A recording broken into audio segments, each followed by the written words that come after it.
यीशु मसीह की hallelujah. Okay आमीन। बहुत ही सामर्थ्य वचन मुझे दिया परमेश्वर ने जब मैं प्रभु की हुजूरी में बैठा था, और इसलिए मुझे ये वचन मिला। और ये वचन में कई बार आपने सीखा होगा, पढ़ा होगा, लेकिन ये वचन को परमेश्वर ने पूरी तरह से अच्छी तरह बताया मेरे को, और उसका प्रकाशन, और मैं इसको कलीसिया में ताकि प्रीच कर सकूं। हालेलुया आमीन हालेलुया। ध्यान सुनेंगे सब लोग। पड़ोसी को ध्यान से सुन, पड़ोसी हिला के बोलो ध्यान से सुनना। प्रभु आपसे बात करने जा रहा है, प्रभु आपसे बात करने जा रहा है। बोलो हाँ, बात करने जा रहा है। हालेलुया आमीन। हाँ, उस वचन को फिर से पढ़ दो तब हम स्टार्ट करेंगे आज के वचन को। स्टार्ट होगा वचन। आमीन।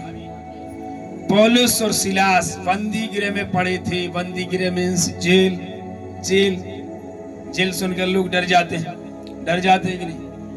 पौलुस और सिलास दोनों परमेश्वर के दास थे, अपोस्तल थे, प्रेरित थे, प्रभु यीशु मसीह के जो है चुना और उनको सेवकाई के लिए निकाला। और ये क्या कर रहे थे? बंदी गृह में, जेल में डाल दिए गए, किसी कारण से जेल में चले गए, बंदी गृह में चले गए। लेकिन बंदी गृह में जाकर, जेल में जाकर, ध्यान सुनिएगा आमीन हालेलुया, जेल में जाकर, बंदी गृह में जाकर वो सोते नहीं रहे, चिंताओं में नहीं रहे, परेशानियों में नहीं रहे, घबराहट में नहीं रहे, सोचते नहीं रहे, अपने दिमाग लगाते नहीं रहे। आधी रात क्या कर रहे थे? प्रार्थना कर रहे थे। हालेलुया। पौलुस और सिलास आधी रात को 8 midnight prayer, Paul and Silas आमीन। आधी रात को पौलुस और सिलास प्रार्थना कर रहे थे। और हम और आप आधी रात को सो जाते हैं और तंत्र वाला तुरंत भेज देता है मंत्र। विश्वासी हो तब भी आपको काम कर जाता है मंत्र। ये कारण यही है, मिडनाइट प्रेयर, रात की प्रार्थना बहुत कम करते हैं। प्रॉब्लम यही है। हालेलुया। नाइट की प्रार्थना करना बहुत जरूरी है। हालेलुया।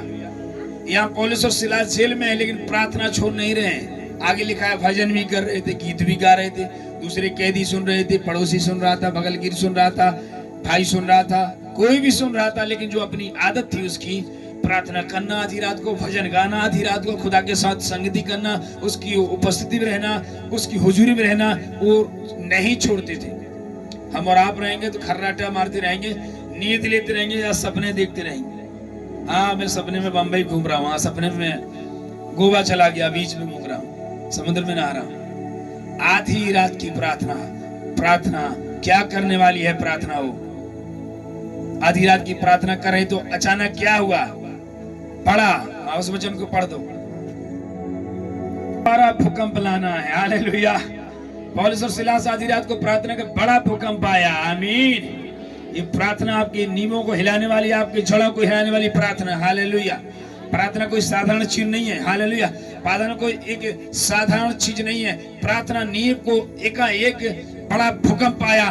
भूकंप लाना है तो आपको रात को उठ के प्रार्थना करना है, हिलाना है शैतान की नींव, शैतान का जो डेरा, शैतान का डेरा, बीमारी को हिलाकर हटाना है तो आपको आधी रात की प्रार्थना करना। आमीन आमीन। रात को प्रार्थना करनी है, प्रार्थना करना दिन को भी रात को भी। बड़ा भूकंप आया और क्या हुआ आगे? जो दरवाजा उनको बंद करके रखा था, जो दरवाजा उनको कैद करके रखा था, जो दरवाजा उनको दबा के रखा था जेल के समान, उनकी नींव भी हिल गई और दरवाजा खुद हिल गया जो उनको बंदी के में रखा था। आमीन।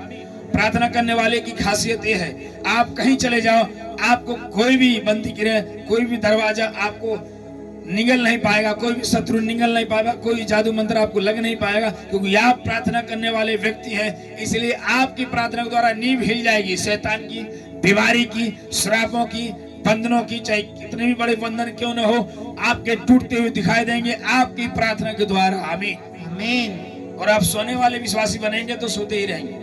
वही सपने रोज देखते हैं वही देखेंगे। भले आप 10 साल से विश्वासी होंगे, 20 साल से विश्वासी होंगे, बपतिस्मा लिया होंगे, प्रभु भोज लेते हैं, दशमांश देते हैं, दान देते हैं, सब कुछ देते हैं, लेकिन आपकी प्रॉब्लम नहीं जा रही। कारण यही है, आपकी प्रार्थना बराबर होनी चाहिए, बराबर होनी चाहिए। ये पौलुस और सिलास जेल में चिंता की बात होती है। जब कोई जेल में पड़ जाता है, परिजन रोते हैं, परिवार रोते हैं, अरे जेल में चला, क्या पता कब छोड़ेंगे। लेकिन इन्होंने ये नहीं सोचा मुझे कब निकालेंगे जेल से बाहर, प्रचार करूं, कब निकालेंगे, प्रार्थना करूं। उन्होंने कहा जहां मैं हूं वही प्रार्थना करूंगा, जिस परेशानी में उसी के बीच प्रार्थना करूंगा, जिस परीक्षा में उसी के बीच प्रार्थना करूंगा और उसकी नींव को हिलाऊंगा यीशु मसीह के नाम से। आमीन, हालेलुया। और हिला दिया जेल की नींव को और हिल गई। एक बड़ी भूकंप आई। आपको भूकंप लाना है तो प्रार्थना करने वाली माँ बनना है, प्रार्थना करने वाली भाई बनना है। आमीन, हालेलुया, हालेलुया।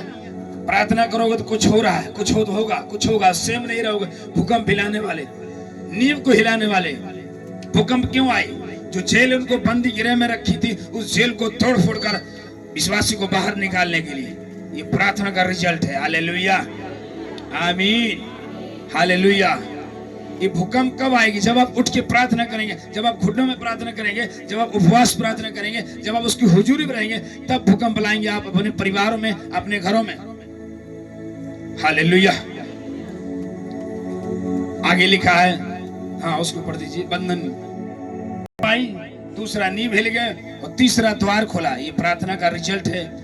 बड़े द्वार खुल गए। कौन से द्वार? जो द्वार बंदी में रखे थे, श्राप में आपको रखे थे, बीमारी का द्वार आपको दबा के रखा था, आपको बंद करके रखा था, आपको लॉक करके रखा था, आप जिंदगी से उभर नहीं पा रहे थे, जिंदगी में बाहर नहीं आ पा रहे थे। परमेश्वर की जब प्रार्थना होती है, हर दरवाजे आपके लिए खुल जाते हैं यीशु मसीह के नाम से। आशीष का दरवाजा, छुटकारे का, चंगाई का, प्रभु से बात करने का, और जो आशीष आपको प्रभु ने दिया वो सारे दरवाजे खुल जाते हैं यीशु मसीह के नाम से। आमीन। आपकी प्रार्थना होना चाहिए। प्रार्थना